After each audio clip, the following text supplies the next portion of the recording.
Comme vous l'avez vu dans le titre, aujourd'hui on va parler de Ghostbusters, la menace de la classe. Donc en gros, j'ai regardé le film et là je vais vous faire des critiques en 4 points. Premier point, l'histoire. Deuxième point, le personnage principal ou les personnages principaux plutôt dans cette histoire. Les personnages secondaires et l'ambiance générale du film. Donc sans plus attendre, on va commencer par l'histoire principale et je vais vous faire un résumé Wikipédia parce que je suis nul en résumé et que j'ai pas envie de vous spoil. La famille Spengler revient là où tout a commencé. L'emblématique caserne de pompiers de New York pour faire équipe avec les chasseurs de fantômes qui ont mis au point un laboratoire de recherche top secret pour faire passer la chasse aux fantômes à la vitesse supérieure. Mais lorsque la découverte d'un ancien artefact libère une force maléfique, les anciens et les nouveaux SOS fantômes doivent unir leurs forces pour protéger leur demeure et sauver le monde d'une secondaire glaciaire. Donc en vrai dans l'histoire, c'est déjà vu, hein. En gros, on vous met les anciens Ghostbusters pour vous montrer oh, genre, vous êtes des gros fans, regardez, vous allez les reconnaître et tout. Ça n'a pas marché sur moi parce que, à part le premier que j'ai vu, et encore, j'étais tout petit, j'ai vu des bribes, donc je me rappelle plus vraiment. En vrai, pour moi, ça m'a pas touché. Après, s'il y en a qui ont vu d'autres Ghostbusters ou qui sont fans de la série, peut-être que ça les marquera. Je pense par exemple, pour moi, ça serait plus, par exemple dans Spider-Man quand il y a eu les 3 Spider-Man qui se sont rencontrés. Là, pour moi, ça m'a plus touché qui ait vu, toutes les trilogies. Quoi? Trilogie, non, pas pour Amazing parce qu'il y en avait que 2. Mais en gros, de voir, Maguire et tout ça ensemble, ça m'a fait du bien, quoi. Ça m'a fait kiffer, le moment, quoi. Alors que là, ça m'a rien fait du tout. Après, c'est parce que je suis pas le public, visé, je pense. Et aussi, durant le film, tout était prévisible. Très clairement, dès que on voyait une sorte de suspense, on savait déjà ce qui allait se passer après. En vrai, j'ai jamais été étonné pendant le film. Bon après, on pose son cerveau, on regarde, c'est cool. Donc en vrai, pour l'histoire, j'ai mis une note de 3 sur 5. Et donc maintenant, on va passer aux personnages principaux. Pour les personnages principaux, c'est la famille Spengler, comme je vous l'ai lu dans le résumé. Donc, il y a Phoebe, la fille. Donc Phoebe, c'est l'enfant qui est la plus petite, quoi. Ils sont que deux enfants de toute façon. Je sais pas pourquoi je vous dis la plus petite, mais bon, voilà, c'est la plus petite. En gros, je crois qu'elle est âgée de 15 et en gros, bah pendant tout le film, c'est son âge qui fait bugger le film parce qu'en gros, elle peut pas travailler puisqu'elle a 16 ans. Et en même temps aussi, elle a une personnalité où, vu qu'elle sait qu'elle est très intelligente et très forte, elle pense qu'elle a besoin de personne pour réussir et que les gens ont besoin d'elle, tout le temps. Donc c'est ce qui fait un peu le film. Je vais pas vous dire, dans la globalité, ce qui se passe, mais en gros, je pense que le film, est dû à elle, quoi, de base. Donc comme personnage, elle est bien sans plus, quoi, un peu énervante parfois, mais en même temps, de l'autre côté, on se dit que c'est là où elle essaye de raccrocher les wagons et de servir à quelque chose, quoi.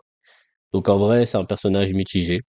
Après, on a Gary qui est le beau-père. Donc en vrai, c'est l'acteur de Ant-Man, je crois, qui fait qui joue le rôle. Et en gros, c'est le mec qui essaye d'être cool avec les enfants, mais en même temps qui essaye de se mettre du côté de la maman. Donc pendant tout le film, on voit que c'est ambigu, il sait pas où se mettre et tout ça, et qu'il essaye de contenter tout le monde.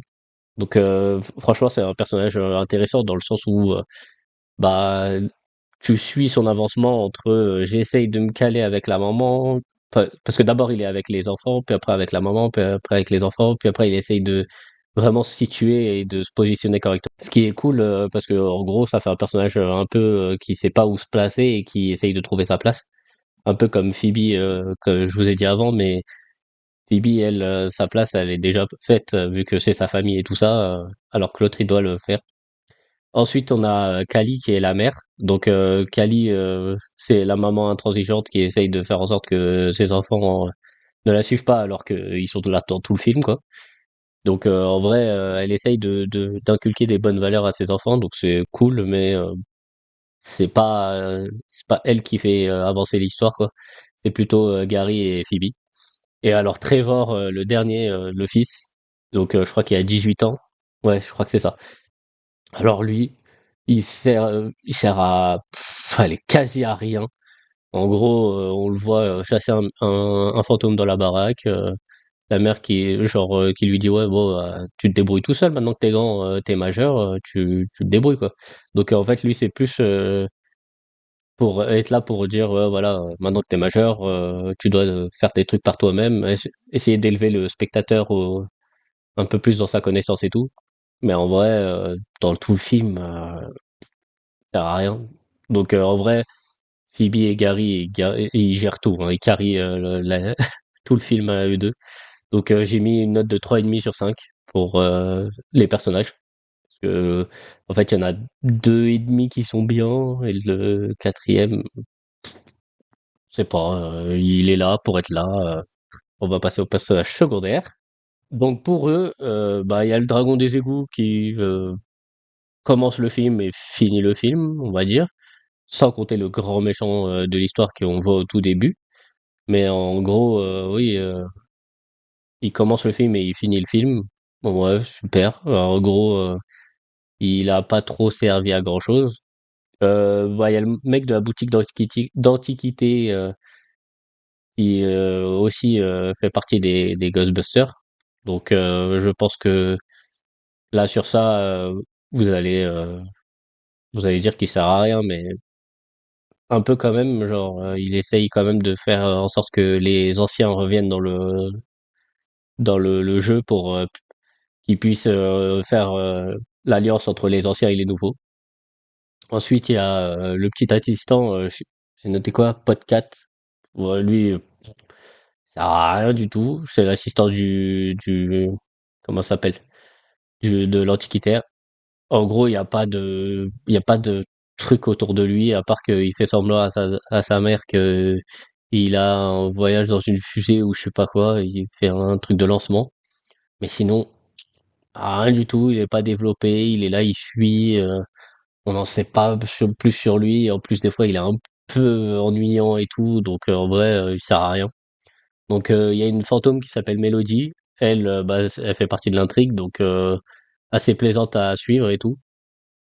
En gros, bon, sans spoiler, on va savoir à quoi elle sert. Et en plus, dans le film, en vrai, elle est là, et on voit son avancée et tout.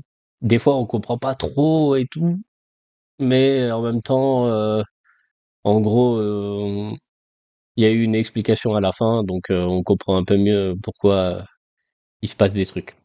Ensuite, bon, la société Ghostbuster, on l'a fait. Il y a aussi Nadim, donc le vendeur de l'orbe originel. Donc, en gros, c'est un mec simplet qui, au premier abord, tu te dis ouais, à quoi il sert? Et en fait, même en continuant dans le film, c'est pas ouf, ouf quoi. Genre, il est là pour faire le pitre, pour donner une touche d'humour. En vrai, de temps en temps, c'est marrant, mais au bout d'un moment, c'est un peu trop. Donc, en vrai, c'est compliqué avec ce personnage. Et le maire, franchement, je l'ai tellement détesté qu'il joue trop bien son rôle. En gros, il est là pour un peu empêcher les Ghostbusters de faire leur travail. Et en vrai, il joue à la perfection son rôle, hein. Je le déteste, mais c'est ça qui est parfait, c'est que en gros, il est vraiment là pour qu'on le déteste et ça a réussi. Donc en vrai, pour les personnages, j'ai mis 3,5 sur 5.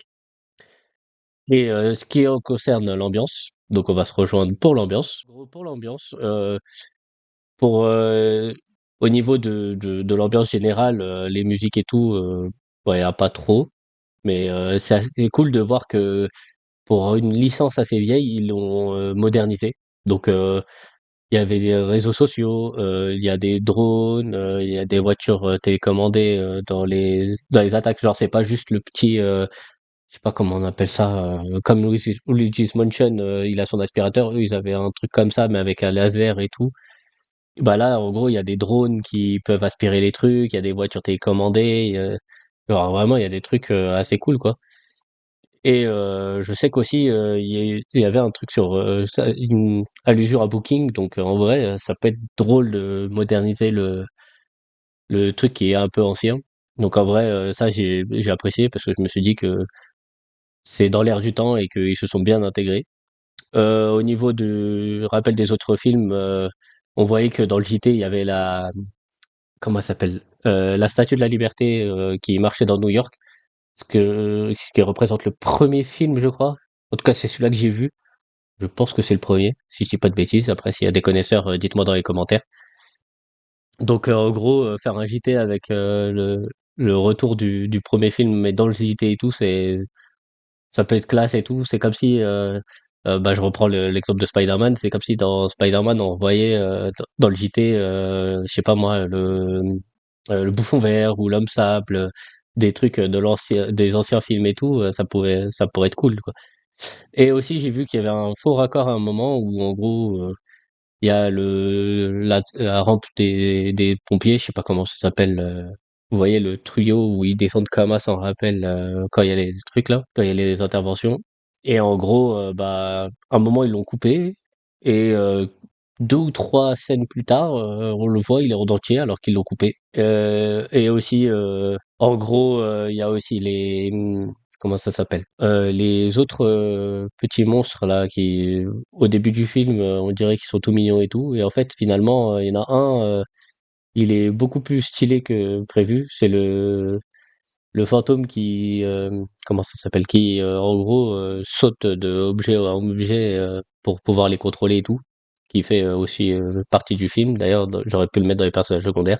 Et le petit fantôme vert qui fait que de manger et tout et que genre à la fin c'est lui qui règle le problème. En vrai, c'est marrant, c'est cool. Donc en vrai, l'ambiance c'était mi-sérieux, mi-cool. Donc en vrai, j'ai mis une note de 3,5. Donc là, en tout, pour la note, on se voit après ça. Donc pour la note, on est à une note de 13,5 sur 20, ce qui est pas mal pour le film. Après, je sais pas, c'était quoi les critiques, je vais regarder vite fait. Ah voilà, je viens de regarder, donc la note du film était de 2,5 sur 5. En vrai, je suis un peu plus que... Bah non, je suis au même endroit, avec mon 13 sur 20, 2,5 sur 5, ça va. Donc en vrai, oui, j'ai apprécié autant qu'eux et tout. En vrai, c'était cool, quoi. En globalité, si je vous recommande ce film, bah pour ceux qui sont vraiment fans de Ghostbusters, oui, mais pas trop non plus. Genre vraiment, c'est parce qu'il y a les anciens Ghostbusters et que ça peut vous faire kiffer. Pour ceux qui connaissent pas la licence ou très peu comme moi, ça peut être un film cool à regarder en mode oh je sais pas quoi lancer, hop je regarde ça, ça peut être marrant et assez cool. Donc en vrai, dans la globalité, tout le monde se retrouve. Donc voilà, j'espère que ça vous a plu et je vous dis à une prochaine critique.